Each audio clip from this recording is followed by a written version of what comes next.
Who is that? He's still a kid. Look at the size of that sword! Does that runt actually think he's gonna swing that thing around? It's just for looks. He's gonna be slaughtered.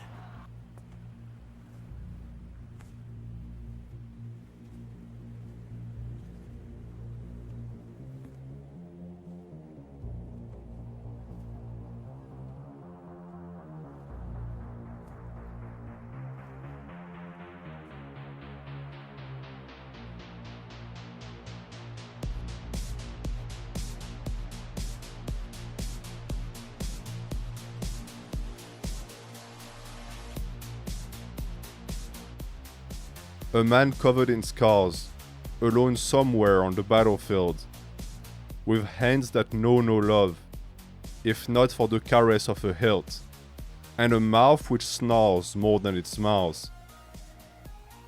His body is rugged, knotted with the muscles that survival requires, and his armor, more than a protection, is to him a second skin, the only home he'd ever known.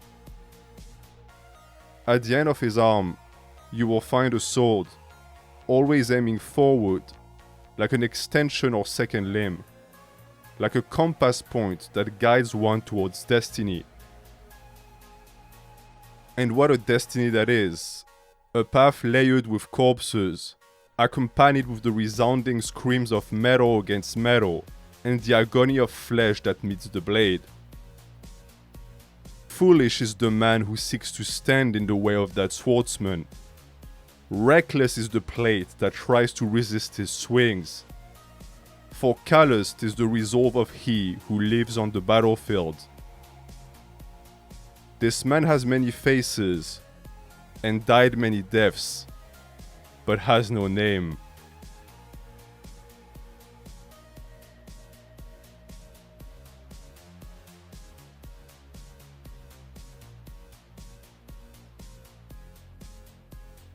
We're almost surprised to find a face under his helmet. The thought of humanity surviving under the weight of plated steel having not crossed our mind. But still, the sword remains, faithful mistress of those that swore to die and live by her, the only friend this man has ever known. More than a weapon, the blade represents his identity. Killing and maiming isn't only what he does, it's who he is. Why bother having a name when your profession suffices?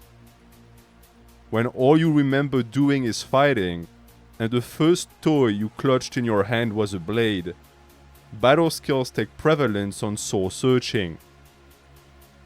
Who said that self-discovery had to happen in a flowery field, to the sounds of gongs and birds chirping?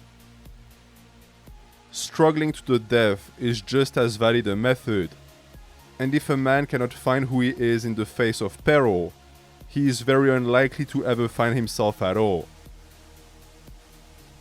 The danger, of course, is to entirely lose yourself in that endeavor, and to get a taste for it. In a word, to rather fight for your life than live it.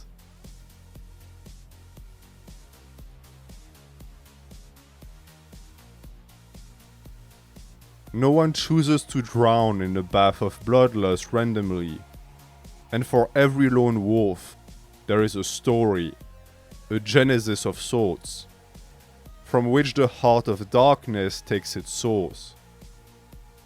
There is great trauma in the past of this young man, an ocean of despair that forced him to sink or swim from birth, swallowed up by the harsh reality of a cursed existence.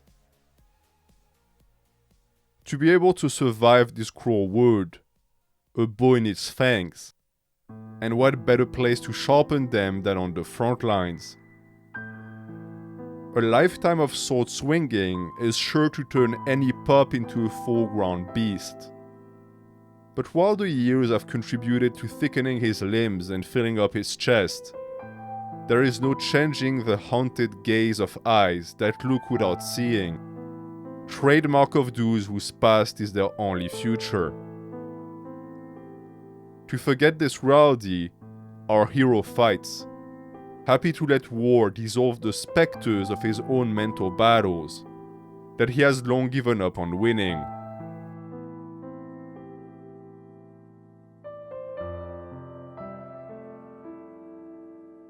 If we're talking duels, however, there isn't one that this man can't win.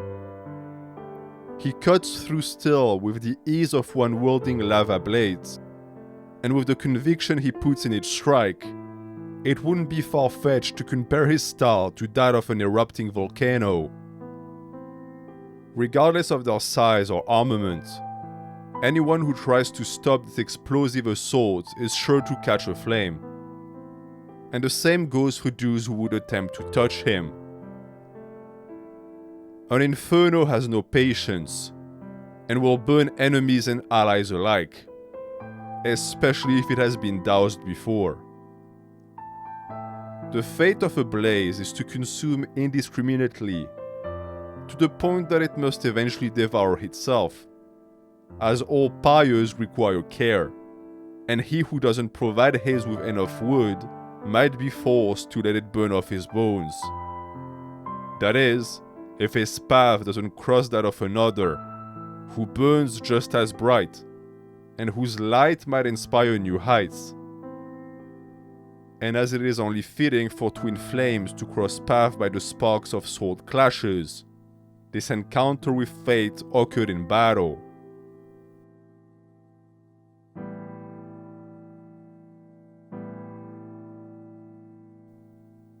When two conflagrations clash, there is no casualty. The weakest one simply gets absorbed by the strongest. Just like the fledgling fire gets vampirized by the great blaze, the fallen warrior has no choice but to lower his head in the face of a superior. And maybe there is no shame in that. After all, how glorious must be he that conquers his foe, with ambition so great it elevates above the common man, immune to the blows that have led so many to their graves. For the one who bit the dust, there remains the consolation of being alive. Although some doubt remains with the champion in question, who fights with a death wish, always living on the edge of his blade. Whether someone who so willingly plays with fire wishes to keep his head attached to his shoulders remains to be seen. But one thing is certain: he doesn't outright seek death.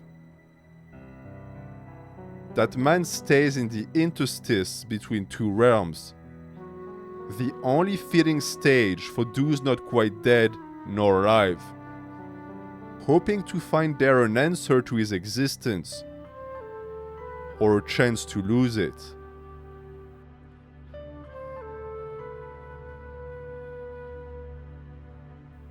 For someone fully prepared to surrender his life, there can be no greater offense than to be spared. The face of the merciful becomes a target for revenge, a mortal enemy that has disrupted the interrupted flow of a life spent killing. By getting defeated without dying, the warring man is thrown into a paradox. If he wants to resume his pursuit of wanton slayings, he must extinguish the breath of the one that won't return the favor. He who attempts to play toreador enters a dangerous dance with death, as whoever tames a wolf must pay heed of its teeth, for there is not a wild beast that won't bite. The one fighting off the leash will trash and turn under the yoke, his bloodlustful ones directed towards a singular individual, something that only thirst for vengeance could provide. That taste is familiar to the wolf, whose sworn enemies rarely live till the new moon. But this time is different. Instead of shedding blood to wipe off past traumas, he'll fight to prove something. That the way he has chosen to live is right, and that in the quest of finding meaning to his existence, he doesn't need anything but himself.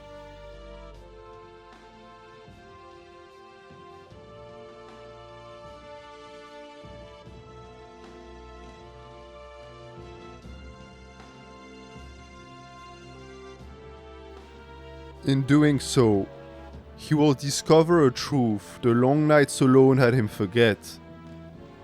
That the purpose of a fire is not only to burn, but also comfort.